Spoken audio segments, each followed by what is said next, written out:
Assalamualaikum warahmatullahi wabarakatuh. Kami dari kelompok satu ingin memaparkan materi tentang hemoroid. Saya Zimi Givari Zain beserta rekan-rekan saya yang lain ada Salsabila Nuraksana, Sylvia Alfianti, Cindy Eka, Alkalama Silpaul, Bilal Iqbal, Fauzia Asna, dan Vina Salsabila.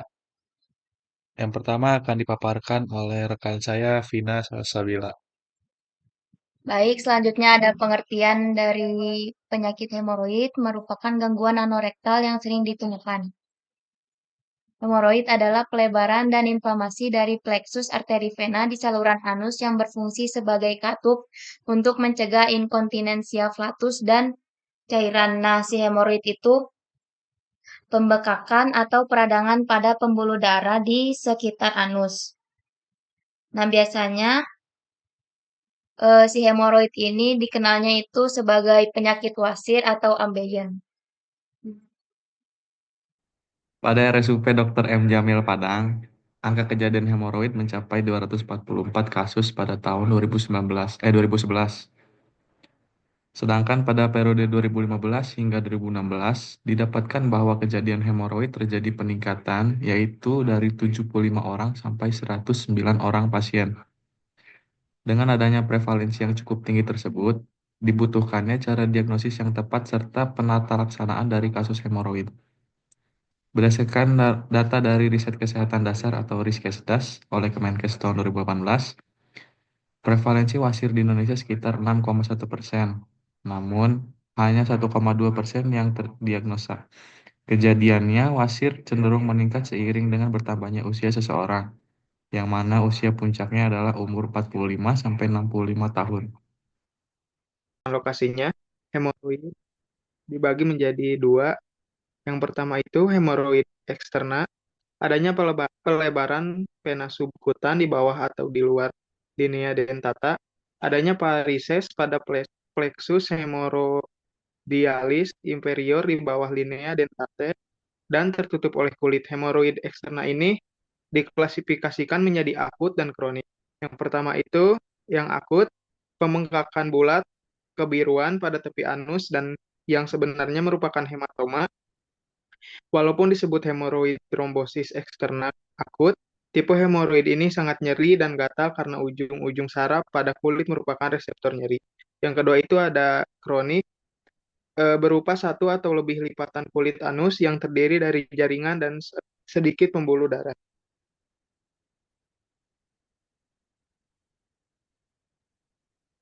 Selanjutnya itu yang kedua ada hemoroid interna. Hemoroid interna ini berupa pelebaran vena submukosa di atas linea dentata, pembekakan pena pada plexus hemorrhoidalis superior di atas linea dentate dan tertutup oleh mukosa. Hemoroid interna ini memiliki 4 derajat. Derajat pertama terdapat varises namun belum ditemukan adanya benjolan. Defekasi dapat dideteksi dengan adanya pendarahan melalui signiodoskopi. Derajat kedua terdapat perdarahan dan prolapse jaringan di luar anus saat mengejan selama defekasi, tetapi hal ini dapat kembali secara spontan. Derajat ketiga itu sama seperti di derajat kedua, namun prolapse tidak dapat kembali secara spontan dan harus didorong secara manual. Yang terakhir itu derajat keempat, prolapse tidak dapat direduksi atau inkaresasi. Benjolan dapat terjepit di luar anus dan pada derajat ini dapat disertai dengan adanya iritasi, inflamasi, udem, ataupun ulserasi.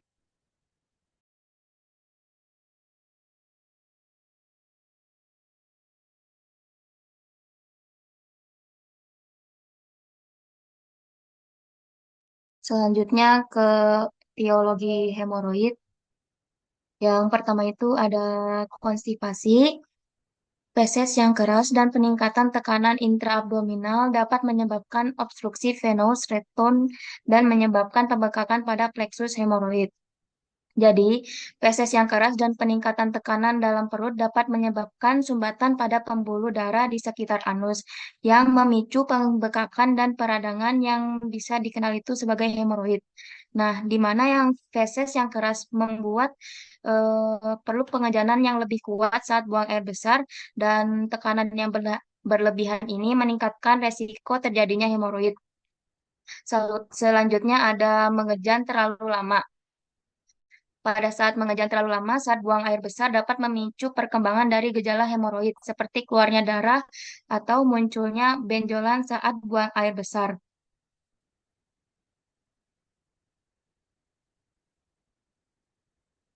Yang ketiga itu kehamilan. Pada kehamilan, yaitu dapat menyebabkan kongesti dari dantalan anus dan hemoroid simptomatik, namun hal ini akan kembali seperti normal secara spontan setelah melahirkan. Jadi, selama kehamilan terjadi peningkatan tekanan pada pembuluh darah di daerah panggul, termasuk di sekitar anus. Nah, tekanan ini dapat menyebabkan pembuluh darah membesar dan membentuk hemoroid. Nah, hormon kehamilan juga dapat menyebabkan jaringan di sekitar anus menjadi lebih lunak dan lebih mudah membengkak. Nah, biasanya hemoroid yang terjadi selama kehamilan itu akan membaik dengan sendirinya setelah melahirkan. Selanjutnya ada obesitas. Diet serat yang rendah, makanan pedas, dan alkohol juga telah dibuktikan dapat menyebabkan terjadinya hemoroid. Jadi, orang yang obesitas itu cenderung memiliki tekanan yang lebih besar pada pembuluh darah di sekitar anus. Selain itu, diet yang tidak sehat seperti kekurangan serat, makanan pedas, dan alkohol juga dapat memperburuk si kondisi hemoroidnya. Kelebihan berat badan dapat meningkatkan tekanan intraabdominal itu di sekitar daerah rongga perut yang dapat memperparah gejala hemoroid. Diagram ini menjelaskan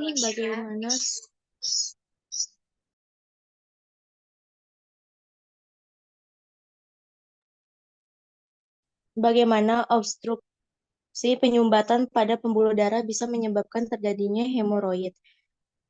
Yang pertama itu obstruksi terjadi penyumbatan pada pembuluh darah. Penyumbatan ini bisa disebabkan oleh berbagai hal, seperti penggumpalan darah, trombus, tumor, atau penyempitan pembuluh darah. Selanjutnya ada tekanan intraabdominal meningkat ketika ada obstruksi terkena di dalam rongga perut akan meningkat. Ini karena darah yang seharusnya mengalir lancar menjadi terhambat. Selanjutnya, aliran balik vena terganggu. Peningkatan tekanan ini mengganggu aliran darah vena kembali ke jantung dan daerah anus dan rektum. Dan lanjut, pelebaran vena atau hemoroid karena aliran darah vena terhambat, darah menumpuk di pembuluh darah vena di daerah anus dan rektum. Dan akibatnya akan pembuluh darah vena membesar dan membentuk hemoroid. Tekanan di vena meningkat, penumpukan darah ini juga menyebabkan tekanan di dalam pembuluh darah vena meningkat, aliran darah berubah, perubahan tekanan dan aliran darah ini dapat memicu terjadinya perubahan pada aliran darah secara keseluruhan di daerah tersebut. Selanjutnya yang terakhir itu ada ke trombus. Dalam beberapa kasus, perubahan aliran darah ini dapat memicu terbentuknya gumpalan darah atau trombus baru yang dapat memperparah kondisi hemoroid.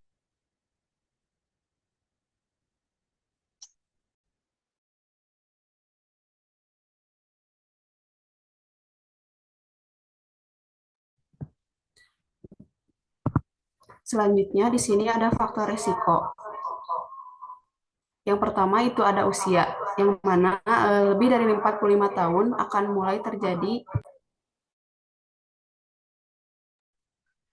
proses dari degeneratif yang menyebabkan penurunan peristaltik usus karena kerusakan protein kontaktil usus seperti aktin dan miosin akibat paparan radikal bebas, dan juga pada usia tersebut lebih sering terjadi konstipasi sehingga terjadi penekanan berlebihan pada plexus hemorrhoidalis karena proses mengejan.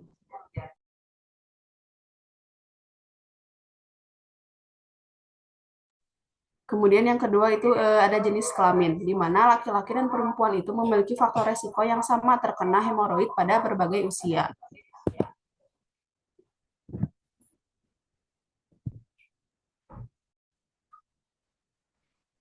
Nah, untuk di laki-laki sendiri, hemoroid itu dapat disebabkan karena memiliki aktivitas fisik yang lebih berat dibandingkan dari perempuan, yaitu bekerja sambil duduk dan mengangkat beban berat yang terlalu lama menyebabkan peragangan otot sphincter dan ani berulang sehingga ketika penderita mengejan akan terjadi peragangan yang bertambah buruk.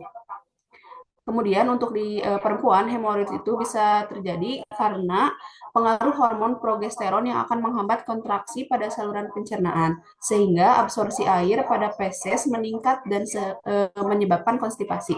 Pelebaran vena plexus hemoroidalis juga dapat disebabkan akibat penekanan fetus pada proses melahirkan pervaginam dan juga peningkatan jumlah pembuluh darah daerah pelvis selama kehamilan.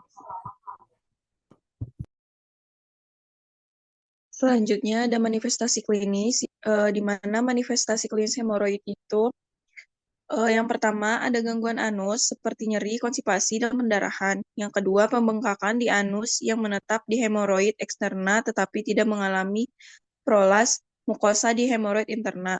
Yang ketiga, ketika hemoroid mengalami pendarahan terus-menerus terjadilah anemia.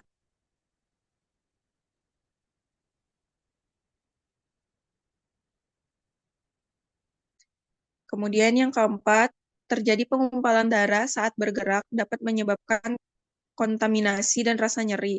Yang kelima, keluar darah saat bergerak biasanya merupakan darah merah segar yang menetes. Yang keenam, merasa tidak nyaman atau tidak dapat berjalan dalam waktu lama dan duduk terlalu lama. Yang ketujuh, mengeluarkan cairan lendir yang menyebabkan semua bagian dalam busan tidak keluar. Selanjutnya ini ada diagnosis dari hemoroid.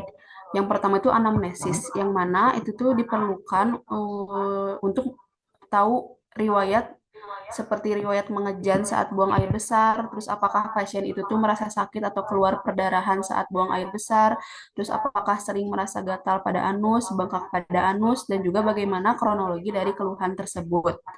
Kemudian yang kedua itu penilaian gejala nyeri dengan menggunakan numerik rating scale atau NRS. Biasanya tuh pasien diminta untuk menilai nyeri tersebut dengan kisaran angka 0 hingga 10, di mana biasanya indikator 0 itu menandakan tidak adanya nyeri. Sedangkan untuk 10 itu adalah nyeri yang paling berat. Seringkali skalanya itu pada nilai 4 dengan memerlukan intervensi lebih lanjut. Kemudian yang kedua itu ada pemeriksaan fisik. Dilakukan dengan nyaman dengan posisi prone, knises atau lateral decubitus, di mana posisi tersebut itu tuh harus memberikan visual atau lapang pandang yang baik pada saat melakukan infeksi anus. Kemudian ada pemeriksaan perinem.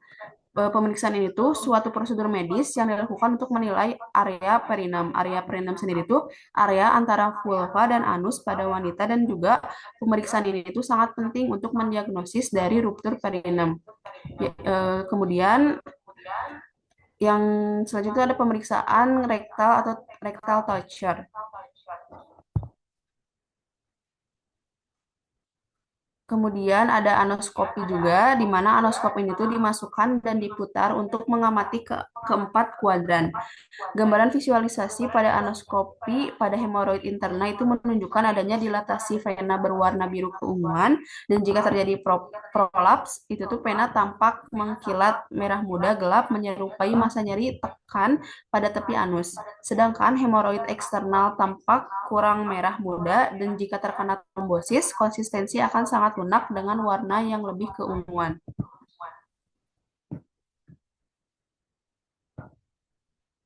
Kemudian selanjutnya itu ada pemeriksaan penunjang atau proktosigmoidoskopi,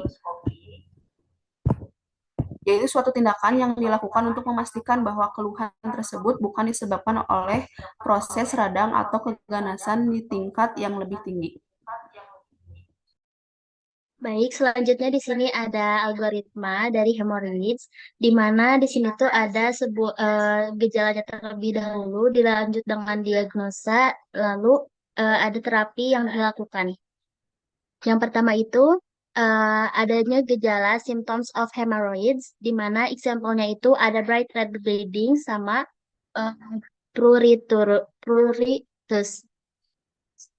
di mana gejalanya ini tuh eh adanya pendarahan merah dan juga pruritus. Lalu setelah gejala ini dirasakan oleh si pasiennya, kita kita lanjutkan dengan diagnosis yaitu adanya perineal inspection sama digital rectal examination. Di mana kalau perineal inspection ini tuh kita menginspeksi ataupun mengecek gitu sekitar si anusnya. Kalau digital rectal examination itu kita itu kayak memasukkan jari ke eh, lubang anusnya itu. Lalu setelah itu ketika eh, inconclusive result, si hasilnya ini tuh tidak konklusif, kita lanjut dengan pemeriksaan dengan anaskopi ataupun protoskopi. Anaskopi sama protoskopi ini tuh sebuah alat yang digunakan untuk pemeriksaan hemorrhoids. Nah, ketika ada signs of malignancy, adanya sebuah keganasan gitu. Kita itu bisa lanjut dengan flexible sigmoidoscopy, kolonoskopi sama barium enema. Flexible sigmoidoscopy ini tuh eh kayak mana ini tuh? Merupakan pemeriksaan usus besar bagian bawah. Kalau kolonoskopi itu pemeriksaan usus besar secara keseluruhan. Barium enema itu pemeriksaan pencitraan menggunakan kontras barium. Nah, selanjutnya ketika kan hemoroid ini dibagi dua ya, ada eksternal sama internal. Kalau yang eksternal itu kita bisa melakukan terapi secara langsung dengan melakukan konservatif treatment. Dengan terapi konservatif di mana ada sebuah lifestyle modification, stool softener sama seat bath. Kalau lifestyle modification itu kita mengubah gaya hidup kita menjadi lebih baik gitu. Kalau stool softener itu eh, pelunak feses, kita menggunakan sebuah pelunak feses. Kalau misalkan sisbed itu kita melakukan mandi duduk. Nah, setelah itu kan tadi ada hemorrhoids internal ya, dibagi lagi menjadi 4. Kalau misalkan hemorrhoidnya ini masih masuk ke first grade ataupun second grade, kita itu bisa memberikan terapi yang tadi treatment konservatif, yang lifestyle modification, stool softener, sama sisbed.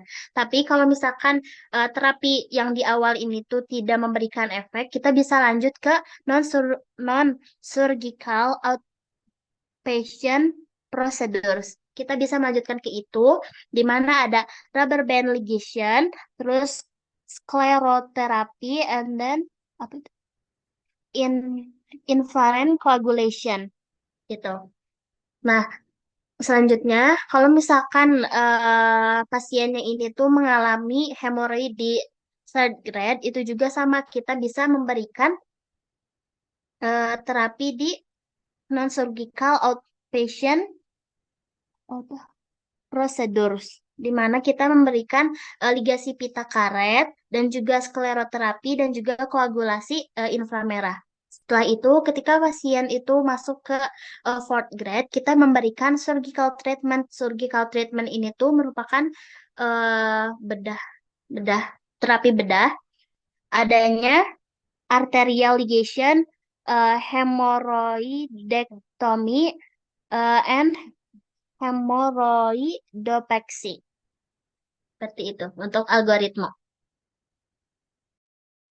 Lalu adanya terapi farmakologi dan non-farmakologi ini bisa dilakukan pada hemoroid ini, yaitu em, mulai dari hemoroid grade 1, 2, 3, dan 4. Untuk tahap awalnya dapat dilakukan dengan basic treatment, yaitu terapi farmakologi berupa obat-obatan yang dapat memperbaiki defekasi yang bersifat laksatif, memperbesar volume tinja, dan meningkatkan peristatik. Obat simptomatik yang mengurangi keluhan rasa gatal dan nyeri, bentuk suppositoria untuk hemoroid interna dan ointment untuk hemoroid eksterna. Obat untuk menghentikan pendarahan campuran diosmin dan hesperidin dan obat pereda nyeri. Kemudian, apabila sudah dilakukan basic treatment dan terjadi kegagalan, maka ada tahap selanjutnya yaitu terapi nonfarmakologi.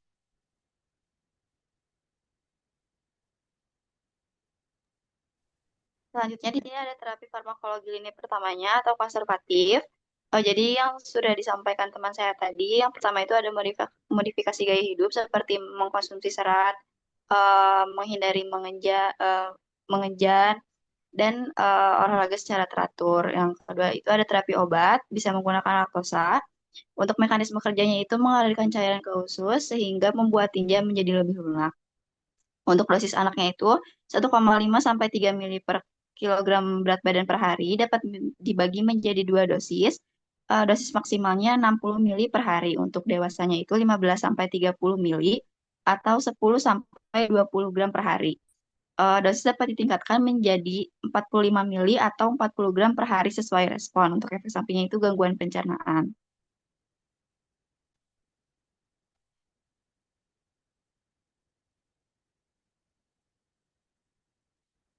Selanjutnya ada untuk obat topikalnya, bisa menggunakan lidokain salep. Mekanisme kerjanya itu menghentikan impuls saraf di kulit yang menghantarkan rasa sakit. Dosisnya itu 2-5%, dioleskan pada area anus 2-3 kali sehari.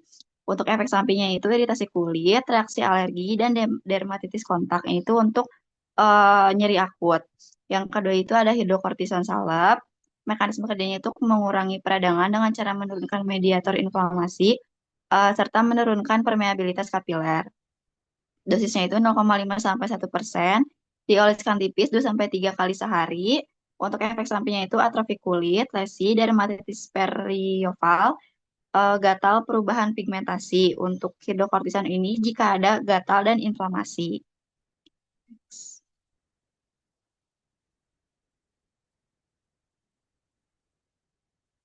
Selanjutnya ada golongan diosmin hesperidin, bisa menggunakan Daflon 500 mg. Mekanisme kerjanya itu untuk membantu dalam vasokonstriksi dinding vena dengan memperluas efek norepinefrin pada dinding ini. Dosisnya itu 2 tablet 2 kali sehari selama 7 hari, lalu 1 tablet 2 kali sehari. Efek sampingnya itu sakit perut, diare, sakit kepala.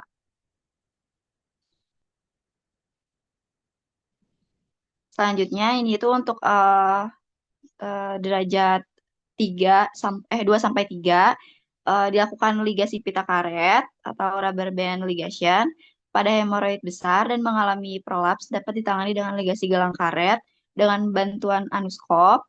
Mukosa di atas hemoroid yang menonjol dijepit dan ditarik atau diisap ke dalam lubang ligator khusus. Gelang karet didorong dari ligator dan ditempatkan secara tepat di sekeliling mukosa plexus hemoroiditalis tersebut.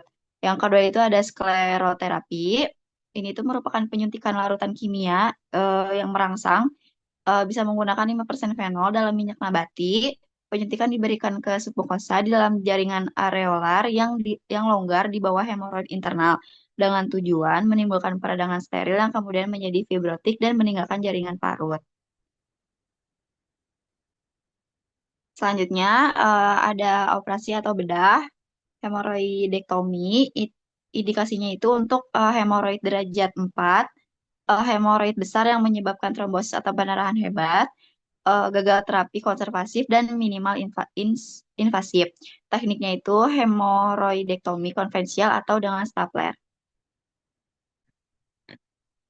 Untuk terapi farmakologi, golongan obat anti hemoroid. Obatnya ada isolat buah citrus atau diosmin dan hesperidin.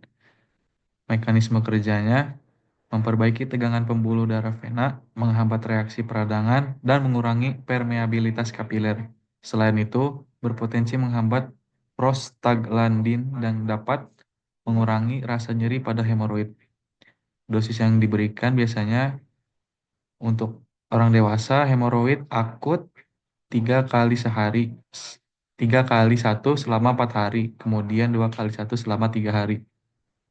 Hemoroid kronis dan insufisiensi vena 1 kali 1 selama 2 bulan.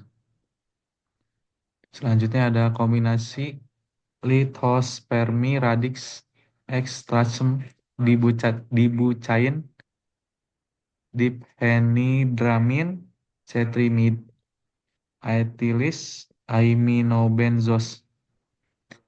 Mekanisme kerjanya meredakan rasa nyeri gatal, pendarahan pada area anus yang mengalami berbagai kondisi seperti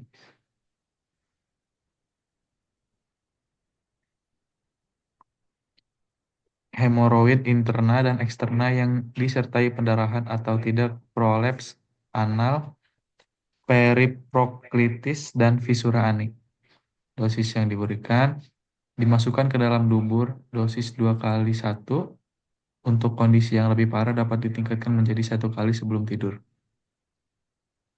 Selanjutnya golongan obat analgesik. Obatnya ada kombinasi tramadol, HCl, dan paracetamol.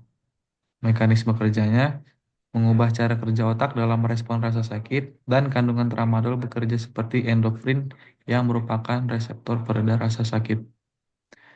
Dosisnya untuk anak-anak di bawah 16 tahun tidak dianjurkan, dikhawatirkan efek samping yang mungkin terjadi.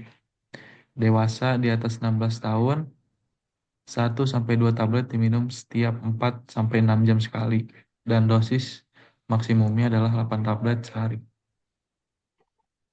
Asam mefenamat, mekanisme kerjanya menghalangi efek enzim yang disebut cyclooxygenase atau COX. Dosisnya untuk mengatasi nyeri untuk usia dewasa 500 mg untuk dosis pertama. Dilanjutkan 200 mg tiap 6 jam selama 7 hari. Untuk anak-anak yang di atas 14 tahun, dosis ditentukan oleh dokter.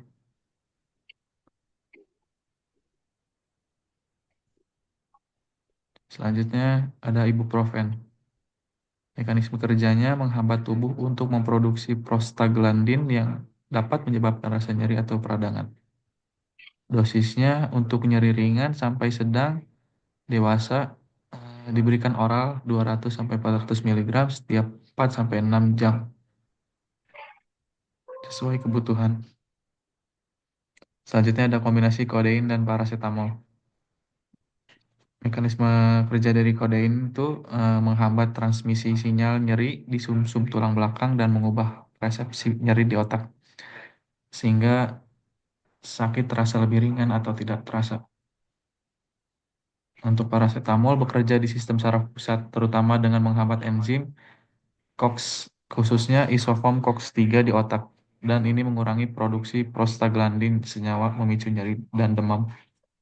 Dosis yang diberikan dewasa 1 tablet setiap 4 jam atau sesuai yang dibutuhkan. Dosis maksimum per hari 240 mg.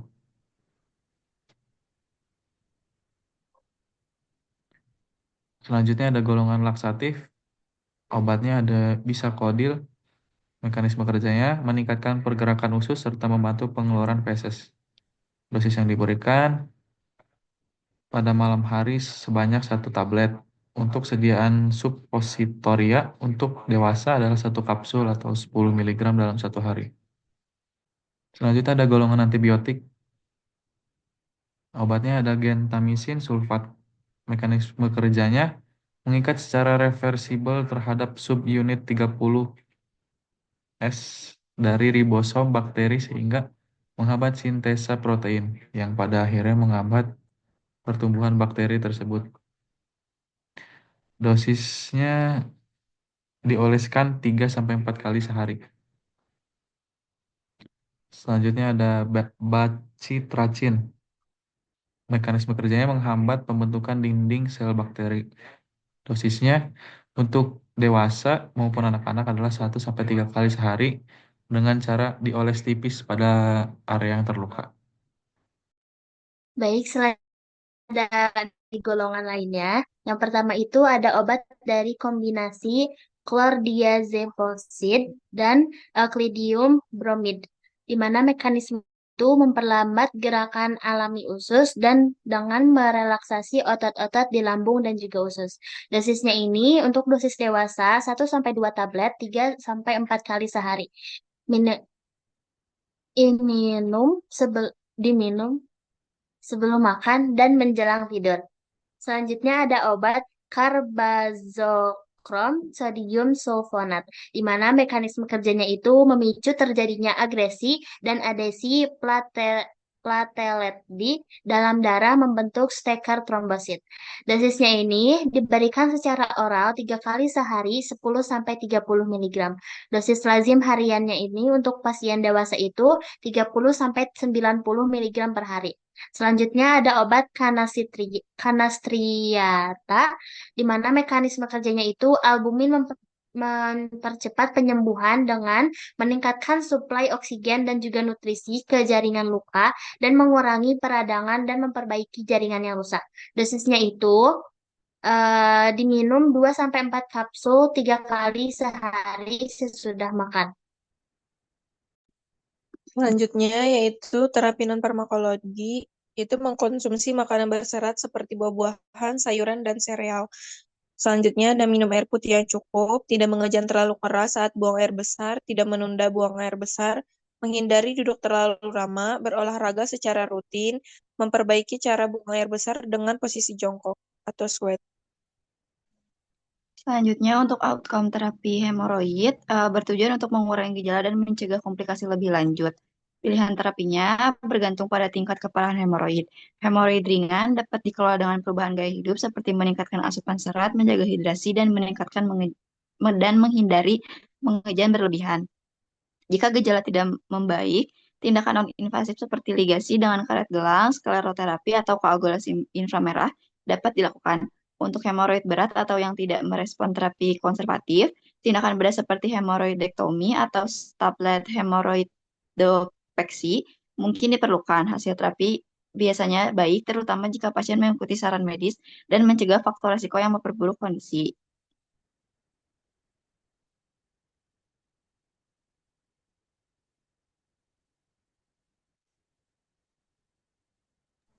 Berikut daftar pustaka yang kami gunakan.